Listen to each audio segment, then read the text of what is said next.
Bismillahirrahmanirrahim. Alhamdulillah, salatu wassalamu ala Rasulillah. Nabiyina Muhammadin wa ala alihi wa sahbihi ajma'in wa ba'd. Pelajaran kita iaitu dalam kitab Munyatul Musalli. Pada malam ini perbincangan kita tentang sunat ab'ad. Sunat dan sunat sembahyang ab'ad itu, apa dia mana sunat ab'ad? Sunat ab'ad maksudnya perkara-perkara yang diberati mengerjakannya dalam sembahyang. Sunat ab'ad ni satu amal, beberapa perkara amalan dalam sembahyang yang disuruh sangat-sangat. Sebab itu dinamakan sunat ab'ad, yakni perkara-perkara penting yang menyerupai rukun sembahyang. Dia serupa rukun, tapi dianya tak jadi rukun, bawah sikit pada rukun, dinama dia sunat ab'ad. Jika tertinggal dikehendaki menggantikannya dengan sujud sahwi. Sujud sahwi mana sujud kerana terlupa. Cara-cara dia insya-Allah bila sampai tempat dia kita bincanglah. Kalau bincang lah ni jadi 2 kali pula tindak. Itu dalam mazhab Syafi'i dia panggil sunat ab'ad. Dalam mazhab Syafi'i nama dia sunat ab'ad. Tapi kalau kita tengok dalam kitab-kitab yang dalam mazhab lain pada Syafi'i, umpamanya dipanggil mazhab Ahlul Hadis, dia orang tak nama sunat ab'ad, dia nama wajibat as-salah. Dia ada fardu sembahyang, kemudian dia ada wajib dalam sembahyang, perkara wajib. Perkara wajib dia lebih kurang dengan beberapa perkara dalam sunat ab'ad kita ni. Jadi kalau kita tengok dalam kitab lain, umpamanya kitab Rukun Islam yang kita bawa tu, yang kita tulis, dia tak tulis sunat ab'ad, dia tulis wajibat as-salah, benda perkara yang wajib dalam sembahyang. Cuma berbezanya, sunat ab'ad dalam mazhab Syafi'i kalau tinggal kena sujud sahwi, sengaja ataupun terlupa. Tetapi bagi mazhab lain pada Syafi'i yang mengatakan perkara ini adalah wajib sembahyang, apa perbezaan dia? Perbezaan dia ni kalau tinggal dengan sengaja batal sembahyang. Tapi kalau tinggal dengan terlupa baru boleh sujud sahwi. Kalau siapa dia orang kata wajib? Bawah sikit pada fardu. Sebab semua perbuatan tersebut ada dalil yang Nabi kita sallallahu alaihi wasallam buat. Bahkan dalil Nabi kita suruh buat benda ni, maka ini bagi dia menunjukkan benda ni wajib. Apabila ada dalil suruh, cuma tidak sampai kepada peringkat fardu.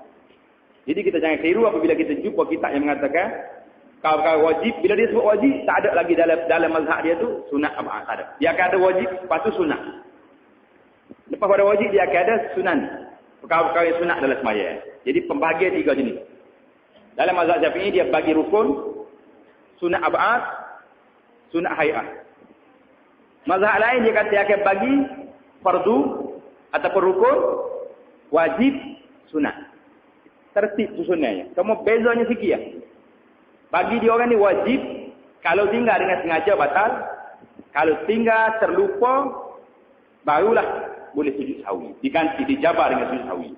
Itu perbezaan dia. Jadi kita balik kepada kitab kita malam ni. Sunat ab'ad itu yakni yang dijabar. Apa makna dijabar? Yang digantikan. Satu perbuatan sembahyang kalau tinggal boleh ganti dengan sujud sahwi. Sujud kerana terlupa. Pasal itulah ulama yang mengatakan wajib ni batal sembahyang bagi dia. Sebab kalau nak ganti dia, tu nama dia sujud sahwi, sujud kerana terlupa. Sekarang ni kamu tinggal dengan sengaja. Itu beza dia. Dari segi dalil nampaknya yang mengatakan wajib tu lebih sedap daripada kata sunat. Sebab kita nak jabar dengan apa? Nak ganti dengan apa? Ganti dengan sujud sahwi. Sujud kerana terlupa. Tiba-tiba kamu tinggal dengan sengaja. Mana sedap di antara wajib dengan sunat ab'ad. Dari segi hujah sedap wajib lagi daripada sunat ab'ad. Sama ada sembahyang fardu atau sembahyang sunat, 8 perkara, mana 8 perkara ada dalam sunat ab'ad. Yang pertama tasyahud awal. Tasyahud awal itu sunat ab'ad. Yang kedua duduk untuk bertasyahud, itu sunat ab'ad. Yang ketiga membaca kunut. Jadi bila masuk bab kunut ni kita bincang panjang sikit malam ni insya-Allah taala, sebab benda ni perkara ni kunut agak menjadi perbincangan yang susah juga orang kita. Terutamanya bila kita pergi keluar daripada negeri Malaysia, pergi ke Mekah umpama. Ada orang kita bila sampai Mekah tak pergi mai subuh di masjid. Tak pergi mai subuh di Masjid Haram sebab imam Masjid Haram tak baca kunut. Sekarang ni kunut tu dalam apa? Rukun ke sunat? Kunut dalam mana? Dalam bab mana kunut? Tidak dalam sunat. Jadi kalau tu imam tak baca pun tak jadi batal sembahyang. Semuanya salah faham. Bila berlaku silap faham orang kita atau berlaku dengan fanatik satu kalu, orang panggil fanatik buta, jadilah ada orang kita tak segi sembahyang, tak segi sembahyang subuh di Masjid Haram sebab dia kata tu imam sini tak baca kunut. Istilah orang kita lagi kat imam kaum muda ataupun imam Wahabi. Tak tahu gapo tu berlaku itu. Tahu ke gapo dia? Tak tahu. Dengar orang kata. Jadi kita tengok sini dua pendapat dalam masalah kunut. Al-Imam An-Nawawi sebut dalam kitab Al-Majmu', kunut dalam mai subuh ni kata mazhab kitanya, mazhab Syafi'inya yustahabbu, sunnah. Jadi tak salah bila sunnah. Kalau orang tak baca, tidak menjadi salah, tidak menjadi masalah, tak baca. Siapa tak segi maya ni mana berat dalam ni. Jadi bagi mazhab Syafi'inya sunat baca maya kunut ni sama ada hari ada bala ke tak ada bala ke support. Itu mazhab Syafi'i. Bagi mazhab lain pulaknya, mazhab Abu Hanifah, mazhab Ahmad, mazhab Hanbali orang panggil ni, la qunut fi subhi, tidak ada sunat baca kunut dalam sembahyang subuh, tak ada. Pada itulah Masjid Haram ke Madinah dan lain-lain tempat tidak baca kunut waktu sembahyang subuh. Sebab apa? Bagi dia orang ni tidak sunat sembahyang subuh. Bagi mazhab Syafi'i sunat. Bila sunat tak boleh balik. Sama ada dia baca ke tak baca ke jadi masalah, tidak ada persoalan. Buka sikit kepala kita ni baru kita terasa luas di dunia. Kalau tidak kat surah Allah, apa mesti tak maya pun tak baca kunut. Apa dalil dia ni? Mula-mula kita nak baca dalil, orang tak baca kunut pula. Orang hak mazhab yang katakan kunut ni tak ada dalam mai subuh. Hadis yang pertama, hadis Anas. Hadis Anas radhiyallahu taala anhu. Anas kata apa? Kata Anas, Nabi sallallahu alaihi wasallam baca kunut sebulan lepas pada rukuk. Nabi kita doa kepada satu kabilah orang Arab sebab dia ni terlalu jahat. Sebulan Nabi kita doa, Allahumma al'an fulan wa fulan. Ya Allah, laknat kepada orang-orang ni sebab dia ni terlalu jahat. Sehingga sampai sebulan turun ayat Quran, larang Nabi sallallahu alaihi wasallam doa ke perempuan ni, cukup dah pada ada sebulan. Nabi pun tinggallah tak baca kunut lah. Itu dalil yang pertama. Dalil yang kedua, nama seorang Sa'ad bin Tariq, dia tanya ayah dia. Saya ayah dia kata. Ayah ni seorang sahabat yang pernah semaya di belakang Rasulullah sallallahu alaihi wasallam. Semaya di belakang Abu Bakar, belakang Umar, belakang Uthman, belakang Ali radhiyallahu taala anhu. Adakah mereka ini baca kunut semaya subuh? Soalan dia. Jawab dia ayah dia Tariq, "Ai bunayya muhdath." Awal ataupun anak baca kunut semaya subuh ni aku tak pernah tengok di zaman-zaman Nabi, zaman sahabat Abu Bakar, Umar, Uthman, Ali, aku tak pernah tengok. Maka sahabat dia baca juga waktu subuh, muhdath, mana perbuatan ni perbuatan baru. Tak ada di zaman sahabat, zaman Rasulullah sallallahu alaihi wasallam. Hadis yang ketiga, kata Ibnu Mas'ud radhiyallahu taala anhu, "Ma qanata Rasulullah sallallahu alaihi wasallam fi syai'in min salatihi." Nabi kita tak pernah baca kunut dalam sembahyang dia. Sembahyang subuh. Seorang sahabat nama dia Abi Makhlad, dia tanya, dia sembahyang belakang Ibnu Umar. Ibnu Umar ni tak, bila dia jadi seimam dia tak baca kunut subuh. Dia pun tanya, "Ya Tuan Syekh Ibnu Umar, pasal apa tuan guru tak baca kunut ni?" Jawab Ibnu Umar radhiyallahu taala anhu, "Aku tak jumpa sahabat-sahabat Nabi buat hijau lagu ni, baca kunut masa subuh." Daripada Ibnu Abbas radhiyallahu taala anhu kata dia, "Al-qunutu fi subhi bid'ah." Baca kunut dalam maya subuh ni bid'ah. Banyak lagi dalil-dalil menunjukkan mazhab dia kata tak ada kunut maya subuh ni pendapat dia. Bukan main-main. Dalil cukup banyak. Hak kita ni ahli mazhab Syafi'i hak baca pula ni ada dalil ke tak? Ada. Tidak kata tak ada dalil. Jadi hak talib balah tu masing-masing ada hujah, ada dalil. Hak nak baca, tengok dalil kata baca. Hak tak baca dia pergi ke dalil, dia tak baca. Dalil alik baca pulanya hadis Anas juga. Hadis Anas radhiyallahu taala anhu, dia kata Nabi sallallahu alaihi wasallam baca seumur kunut ni sebulan. Hadis tadi juga. Summa tarakal, lepas tu Nabi tak baca. Fa amma fi subhi falam yazal yaqnut hatta faraqat dunya. Adapun mayat subuh, Nabi sallallahu alaihi wasallam baca kunut sehingga Nabi kita wafat. Ini hadis dalil yang pertama bagi mazhab Syafi'i. Dalil yang kedua, seorang nama Al-Awam bin Hamzah dia kata, sa'altu Aba Utsman anil qunut. Dia tanya seorang sahabat nama Aba Utsman tentang kunut. Qala ba'da ruku', kunut lepas rukuk ke? Dia tanya. Ya, jawab dianya. Kata dia, qala an Abi Bakrin wa Umar wa Utsman radhiyallahu ta'ala anhu, dia mau ni baca kunut. Seorang lagi bernama Abdullah bin Ma'qil At-Tabi'i, dia kata, qanata Ali radhiyallahu ta'ala anhu fil fajri. Ali baca kunut waktu sembahyang subuh.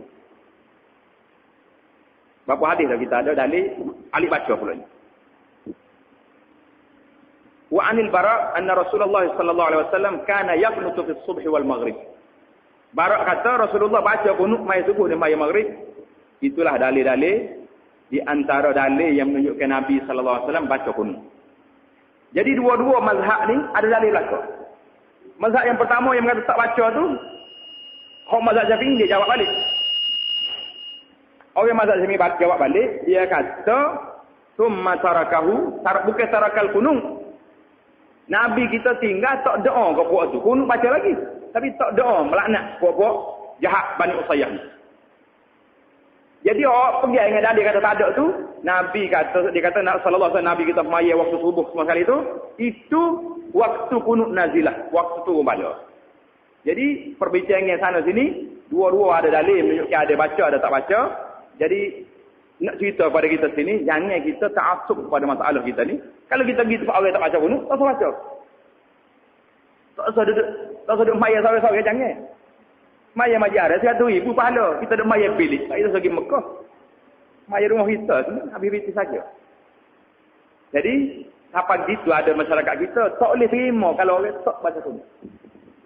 Ada satu kitab nama dia Marwiyat Qunutul Fajr. Ada ambil balik. Kita boleh tengok lakukan dalil yang paling kuat. Dari segi ahlul hadisnya, dalil Nabi tak baca kunut lebih kuat daripada baca. Simpulannya. Wallahu'alam.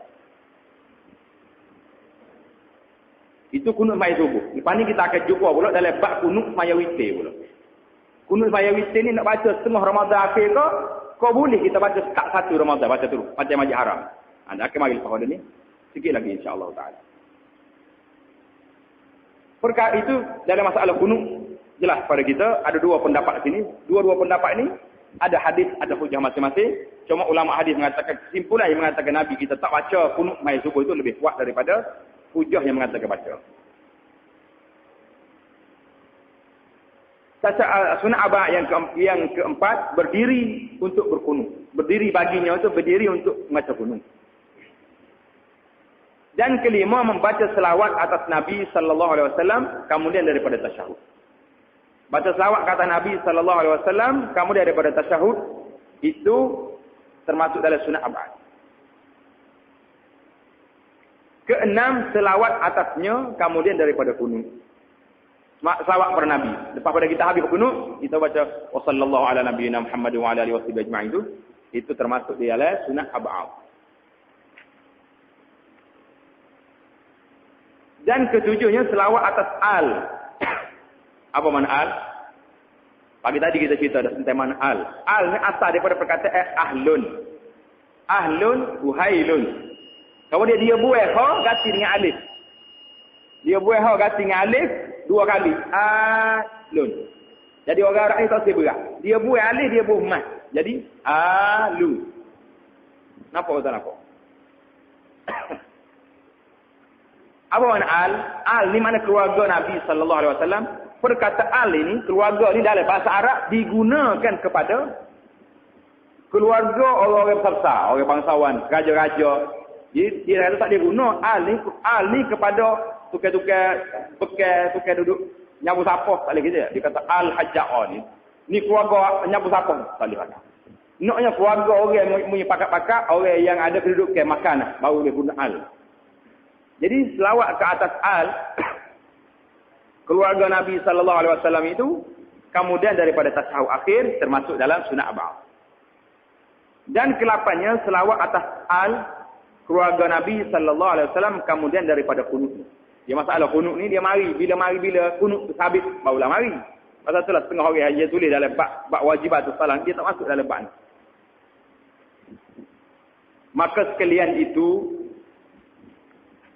manakala ia meninggalkan satu-satu daripada 8 perkara ini, maka sunat dengan boleh. Maka sunat bukan wajib, sunat dijabarkan, digantikan kan dia dengan sujud sahwi 2 kali sujud pada akhir sembahyang. Di akhir sembahyang sebelum kita bersalat, kita sujud 2 kali sujud. Dahulu daripada salam, selepas sesudah membaca salawat dan doa tasyahud. Jadi jelas pada kita 8 perkara sunat ab'ad. Sebahagian daripadanya bagi mazhab lain, pembahagian ni terbagi, dia panggil setengah daripadanya daripada perkara ni termasuk dalam wajibat as-salat. Sunat yang kedua dipanggil sunat hai'ah. Apa dia sunat hai'ah? Apa makna sunat hai'ah? Sunat hai'ah yakni perkara-perkara sunat yang menyempurnakan bentuk dan keadaan sembahyang. Tetapi jika tertinggal atau ditinggalkan, tidak dikenakan sujud sahwi. Sunat hai'ah ini, jenis ini banyak bilangannya. Ada sebahagian ulama tulis dalam kitab dia, 40 ada. 40 sunat hai'ah dia ada 40 jenis. Dalam kitab kita Musalli ini, lebih kurang dalam 22 masalah sunat hai'ah. Jadi ada yang membilanya sehingga sampai kepada 40 kelakuan hai'ah. Hai'ah mana kelakuan? Sunat berupa kelakuan perbuatan sembahyang. Jadi sebahagian daripadanya termasuk di dalam wajib dalam mazhab lain, bukan sunat. Kerana wajib perkara ni mesti kena baca. Jadi kita tekan rasa bab dia insya-Allah taala. Jadi adapun sunat hai'ah ialah perkara yang tiada dijabarkan. Maknanya perbuatan ni kalau kita tinggal, tidak dijabar, tak payah kita ganti dengan sujud sahwi. Amat banyak dianya. Bilangannya amat banyak.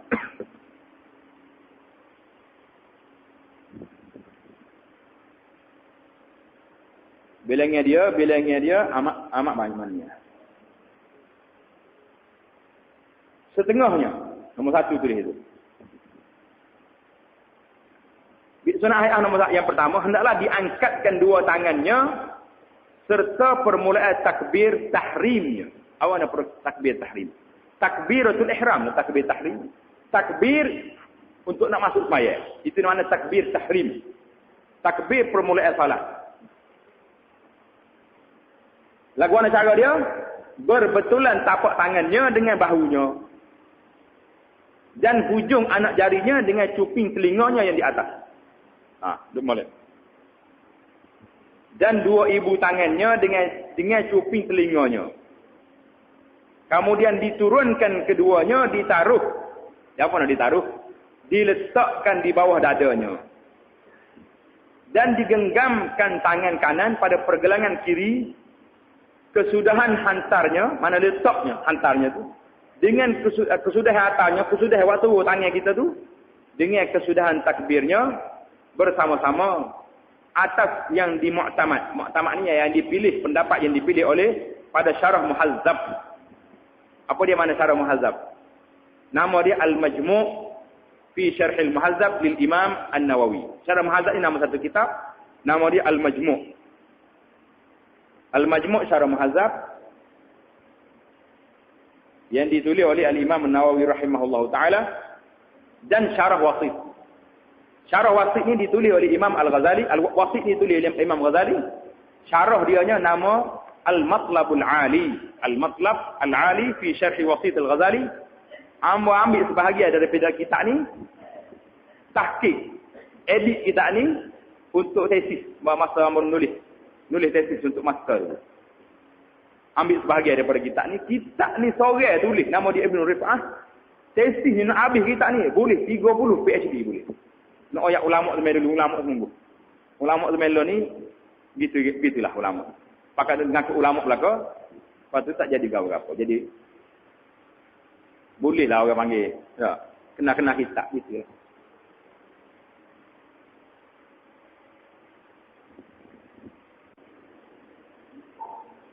Jadi tupi telinganya dia kata gini. Abdullah bin Umar radhiyallahu taala dia kata, aku tengok Rasulullah sallallahu alaihi wasallam apabila berdiri semaya, Nabi kita akak tangan dia sama dengan bau. Nabi kita lagi itulah dia akak dia buat sallallahu alaihi wasallam setiap kali dia takbir untuk rukuk. Jadi kemudian diturunkan keduanya, ditaruh mana diletakkan di bawah dada, letak di bawah dada kita ni. Di atas daripada pusat, tambah sikit. Letak di bawah dadanya, tulis tepi tu di atas daripada pusat. Sebabnya kalau kita tak buat cloud gitu, tak royak hak kat alik bawah, takut dia letak bawah dada, pas bawah ni pun dada lagi. Munggu alik bawah dada ni pas bawah, pas kaki jawab dia. Jadi kena ada sempadan. Di antara atas pada pusat, bawah pada dada. Nak tengah tu duduk situ. Tambah sikit dalam kitab tu tulis tepi, di bawah dadanya dan di atas daripada pusat. Biar ada sempadan, ada had. Kalau tidak, kita tak tahu nak tak mana. Bawah dada. Lah ke mana? Boleh lagi. Tak sih. Mana dalil? Dalilnya tulis itu hadis Wa'il ibn Hujr. Wa'il bin Hujr radhiyallahu ta'ala anhu dia kata, Sallaitu ma'a Rasulullah sallallahu alaihi wasallam. Aku semaya sekali dengan Rasulullah sallallahu alaihi wasallam. Nabi kitanya letak tangan kanan atas tangan kiri atas dada dia. Ala qadi di dada dia letak. Dalil ada juga orang kata tok bawah pusat. Pasal tu ramai sebagian kita duk perhati. Ada orang kita ni tangan tok atas bawah pada pusat lagi, tok perut, alik bawah perut tak ada. Pasal mari mana ni? Dia tidak buat konsekuensi juga tu. Dalil dianya hadis Ali. Ali radhiyallahu taala anhu dia kata, sunnah dalam semaya ni letak tangan bawah pusat. Ni dalil dia. Kata di Imam An-Nawawi rahimahullah taala, hadis Ali ni, orang yang mengatakan letak tangan bawah pusat ni tanda mul. Ada hadis. Hadis ni diriwayat oleh Daruqutni, diriwayat oleh Al-Baihaqi. Dan semua ulama yang meriwayat hadis ni, Daruqutninya, Baihaqi-nya, ittafaqu ala tad'ifihi, ittifaq bahawa hadisnya dhaif. Karena ia termasuk dalam riwayat Abdul Rahman bin Ishaq Al-Wasiti, wa huwa dhaif bi ittifaq a'immatil jarh wa ta'dil, dengan ittifaq ulama-ulama yang yang buat komentar tentang hadis ni hadis dhaif. Tak sempat kali buat. Jadi hadis yang paling baik dalam masalah ini iaitu hadis Wa'il bin Hujr. Nabi kita sallallahu alaihi wasallam atas dada dia. Jadi ada yang mengatakan bawah dada, atas pada pusat. Mana tak di sinilah dada kita. Jangan turun daripada pusat. Kalau turun di bawah tu, orang tu pergi dengan hadis Ali yang telah dikondem oleh ulama-ulama hadis. Faham malam ni kita? InsyaAllah ta'ala. Bolehlah, akaklah katalah, bahawa ni tak saya tengok lah benda ni. Kalau dia tak mahu dah tengok, ada lagi orang kita duduk maya, sama ada tok tangan adik kiri begini, siapa tengok duduk, ataupun tok di bawah pusat, kerana benda perbuatan tersebut, hadis yang ada hadis Ali ini dhaif, bistifat a'immatil jarh wa ta'dil, ataupun hadis adik kiri ini tak ada hadis langsung. Direka cipta oleh ulama-ulama, kerana dia kata, nak jaga hati. Tak kalau jaga tok tangan sini 40 hari pun, kalau tok duduk lain, tak jadi khusyuk buat maya. Itu yang pertama. Dan setengahnya, tulis yang kedua. Dan setengahnya, sunat ayat yang kedua, membaca doa iftitah. Apa makna iftitah? Apa makna doa iftitah? Doa permulaan salat. Doa permulaan semaya. Mana kita start, sudah Allahu Akbar. Start doa ni dulu. Dulu baca Fatihah tu, mula dengan doa ni. Kemudian daripada takbiratul ihram. Sekurang akmal. Maknanya yang paling sempurnanya kita kena baca Allahu Akbar kabira walhamdulillahi katsira wa subhanallahi bukratan wa asila. Ingat ni masa dia baca tidak takbir raya baca ni. Jadi ingat dah benda ni. Cuma tak tahu nak pasal mana ya. Okey nak tunggu raya 2 kali setahun ya baca. Kita baca Allahu akbar, baca ni. Allahu akbar kabira walhamdulillahi katsira wa subhanallahi bukratan wa asila. Kata Ibnu Umar radhiyallahu taala anhu, kami semaya sekali dengan Rasulullah sallallahu alaihi wasallam. Mari seorang lelaki Allahu akbar, dia baca derah ni. Allahu akbar kabira walhamdulillahi katsira wa subhanallahi bukratan wa asila. Sudah maya, Nabi tanya, siapa dia baca ni doa saat ni? Allahu akbar kabira ni. Siapa dia saat ni baca derah ni? Kalau kita takutlah tu tak nak mengaku. Jawab dia orang tu, ana ya Rasulullah. Ayo. Kata Nabi sallallahu alaihi wasallam, ajibtu laha futihat laha abwaabus sama. Aku heran sungguh dia. Allah Taala buka pintu langit. Buka pintu langit maknanya suka dengan sebab bacaan ni. Allahu akbar kabira walhamdulillahi katsira. Buka pintu langit. Nak ayat yang lebih baca dia tu. Kata dia Abdullah bin Umar radhiyallahu taala anhuma, fama taraktuhunna munzu sami'tu Rasulullah sallallahu alaihi wasallam.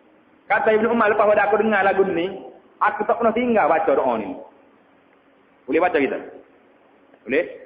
Allahu akbar kabira walhamdulillahi katsira wa subhanallahi bukratan wa asila. Itu ni kalau kita tahu makna, tahu kelebihan dia, berasa sedap dalam manis dah nak baca. Jadi insya-Allah taala dalam nuskah kita ni, nuskah amal tulis ni, insya-Allah kita akan buat makna belaka. Bila kita cetak nanti kita akan beri arti bacaan ni. Insya-Allah taala minta Allah taala kuatkan semangat dan panjangkan umur. Kita beri kita ni ikhlas insya-Allah taala dalam membantu untuk menyebarkan ilmu Islam ni insya-Allah. Tak perlu dah kita buat kerja lain pada dengan dakwah ya insya-Allah. Dakwah nak ajak orang baik, beramal dengan sunnah Nabi, inilah kerja yang paling mulia di atas muka bumi. Dan yang akmalnya itu, hak saat ni sekurang akmal. Yang paling malah kali pun bacalah Allah akbar kabira saat ni. Hak comel lagi nya kata tuan syekh kita ni, kita kena baca hak kita baca tu ni. Wajjahtu wajhiya lillazi fatara as-samawati wal ard hanifan wa ma ana minal musyrikin. Inna salati wa nusuki wa mahyaya wa mamati lillahi rabbil alamin la syarika lah wa bidzalika umirtu wa ana minal muslimin. Ingat dah? Insya-Allah taala. Jadi daripada Ali bin Abi Talib radhiyallahu taala anhu, kata dia Rasulullah sallallahu alaihi wasallam apabila bangun semaya, Nabi kita baca doa. Allahu akbar wajjahtu wajhiya lillazi fatara as-samawati. Nabi kita tak tinggal baca.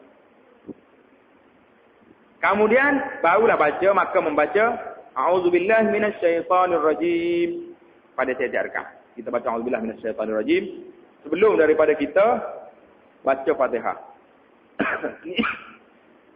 Tak baca senyap kan, jangan baca derah. Jangan baca derah.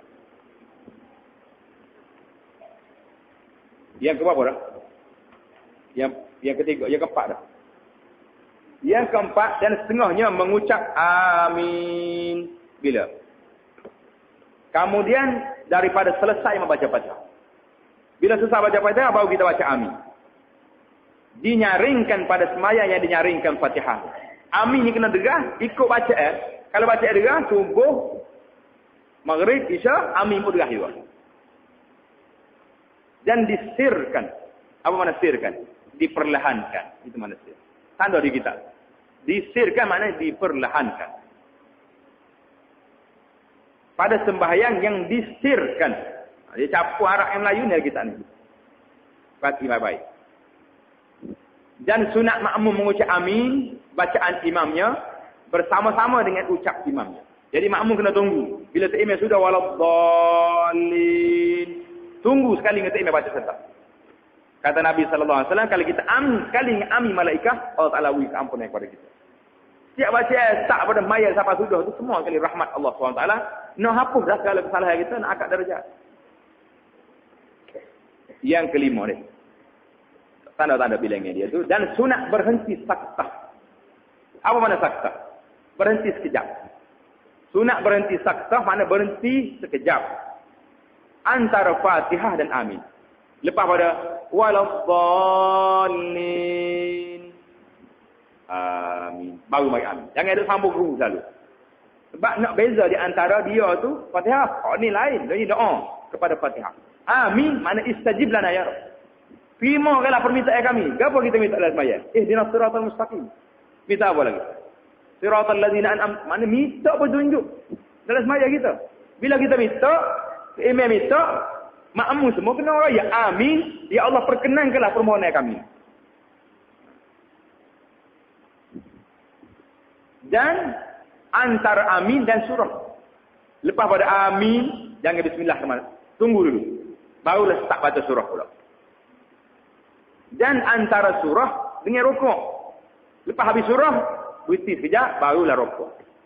Biar ada break situ, ada berhenti. Ada stesen ni panggil. Dan setengahnya membaca surah pada imam.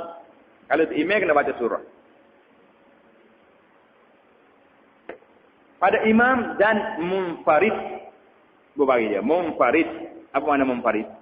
Apa makna munfarid? Munfarid maknanya seorang. Maya seorang. So imam ataupun maya seorang. Itu makna munfarid.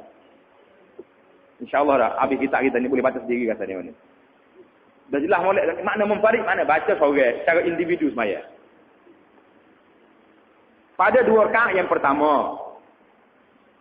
Dipanjangkan pada semaya subuh. Semaya subuh kena baca panjang sikit. Baca boleh setengah juz. Barulah puas hati. Nanti kena ngapal Quran tu. Dan zuhur kurang sedikit daripada subuh. Dan asar dan isyak pertengahan. Dan maghrib yang pendeknya. Maghrib pendek sekali tak apa. Wal asri pun boleh. Dan pada subuh pagi Jumaat surah Alif Lam Mim Sajadah dan surah Hal Ata 'alal Insan. Jadi kita ni kena ingat molek. Kena faham tak? Nabi kita suruh baca surah Jadah pagi Jumaat ni bukan kerana nak suruh sujud, nak suruh baca Jadah tu. Nak suruhnya hari Jumaat ni iaitu hari kiamat. Dalam surah 2 surah ni membincangkan tentang perkara-perkara yang berlaku pada hari kiamat. Nak suruh kita ingat hari ni kiamat ni. Baca surah Jadah. Jadi kita ni kalau salah tak baca surah Jadah, dia kata tu imam warna silap hari ni. Bukan syarat. Bukan wajib. Baca surah Jadah ni. Namanya baik kita baca. Tapi kena baca berapi. Jangan main sekat-sekat tengah jalan. Tak boleh. Nabi kata, ayat sini dia kata baca surah Alif Lam Mim Sajadah sekat. Hal Ata pula. Tak. Baca surah Jadah jarak straight. Terus sampai habis. Panjang. Laju sikit baca. Kalau surah panjang 2 surah ni ambil stop. Minggu ni Alif Lam Mim Sajadah. Minggu depan Hal Ata 'alal Insan. Tak apa. Tapi jangan baca sekat. Itu. Dan sunat mengucap takbirah al-intiqalat. Apa makna intiqalat? Apa dia takbir intiqalat? Takbir berpindah daripada satu rukun, satu perbuatan kepada perbuatan yang lain. Itu mana takbir intiqalat. Maknanya Allahu Akbar nak rokok. Lepas daripada rokok nak i'tidal, Allahu Akbar. Itu dipanggil takbir al-intiqalat. Mana takbir berpindah daripada satu amalan, satu perbuatan, satu rukun kepada rukun yang lain. Itu mana takbir al-intiqalat.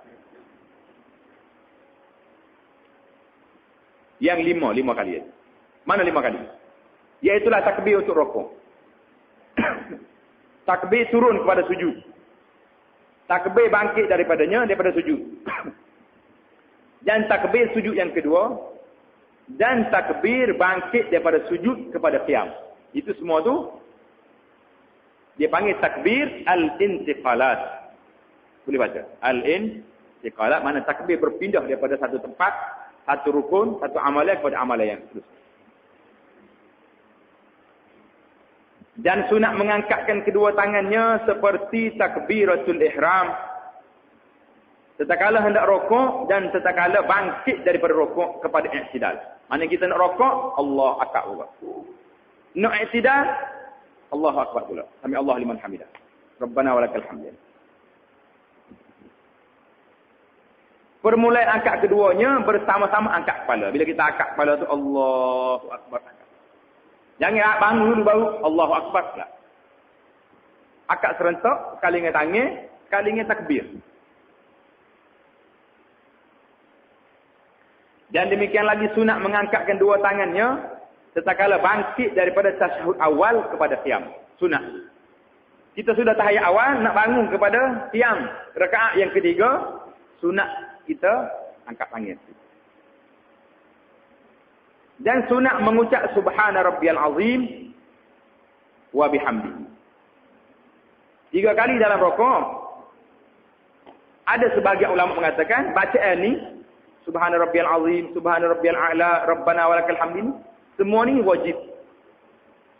Semua ni wajib sebab dalil Nabi suruh tu kuat. Nabi kata wa amar ruku' fa azimu fi rabb. Jadi Nabi kita suruh buat, dalil dia kuat, jadi wajib dia. Tapi dalam mazhab Syafi'i mengatakan sunat. Jadi kita ni lagu mana nak bebaskan diri kita?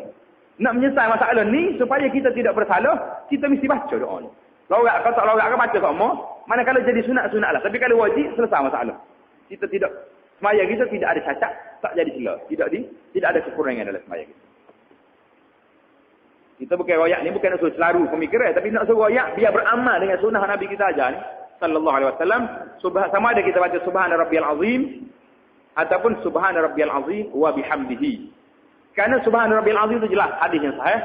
Wa bihamdihi ni riwayat wa bihamdihi itu ada sebagian ulama pertikai ke tambahan, tapi ada juga yang mengatakan tambahan wa bihamdihi itu sahih juga. Jadi kita baca tidak menjadi kesalahan, kita baca subhana rabbiyal azim wa bihamdihi. Kalau kita tengok kitab lain, tak ada wa bihamdihi, jangan pelik. Pasal dia pegang kepada riwayat yang jelas sahih. Yang tidak dipertikai oleh mana-mana ahlul hadis. 3 kali dalam rakaat dan subhana rabbiyal a'la wa bihamdihi dalam sujud 3 kali. Dan dilebihkan pada rukuknya, kemudian daripada tasbihnya jika orang munfarid. Kalau kita semaya seorang, ni tambah ini doa tambahan ni. Kita baca ke apa? Allahumma laka raka'tu. Ikut sekali. Allahumma laka raka'tu wa bika amantu wa laka aslamtu. خشع لك سمعي وبصري وعظمي وما استقلت به قدمي.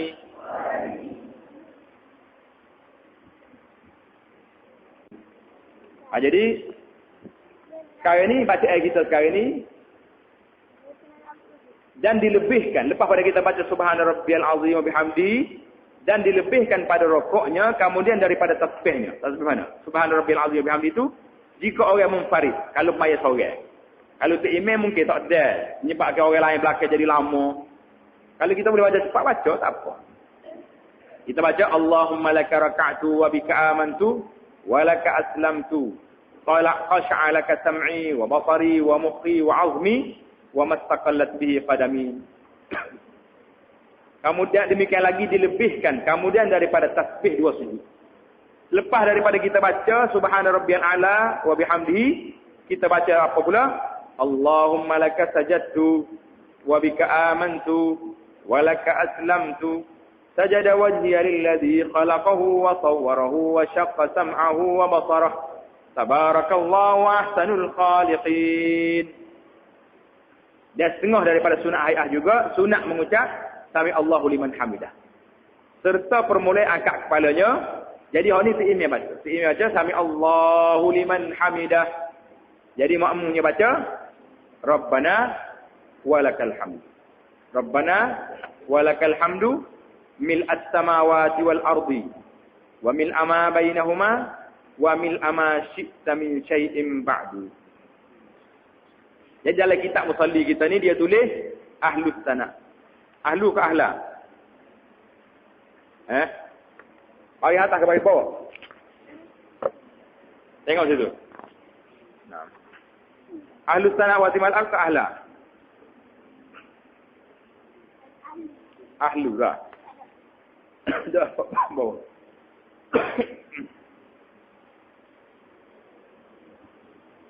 Dan lebih orang yang memfarik dari baca ahlas sana ke ahlus sana. Dua-dua ada boleh baca. Dalam kitab Musalli tulis ahlus sana. Dia kata kalau baca ahlus sana, dia ni jadi takdir anta ahlus sana. Kena takdir. Kalau kita baca ahla, dia ni jadi mansub ala nida. Jadi yang masyhurnya kata Imam Nawawi, al-mukhtar an-nafsu. Baca bagi atas. Tulis ahla, ahlu tu tulis yang baca yang baiknya ahla. Ahla sana'i wal majdi ahaqqu ma qala al-'abdu wa kulluna laka 'abdun. Allahumma la mani'a lima a'tait wa la mu'tiya lima mana'.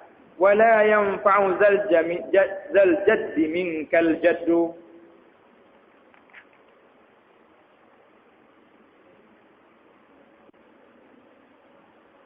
Dan setengahnya sunat membaca kunut pada rakaat yang kedua daripada subuh. Dan witir nisf yang kedua daripada bulan Ramadan. Jadi oleh kerana perbincangan ini panjang, kita tangguh dulu kepada perbincangan kita yang seterusnya insya-Allah taala.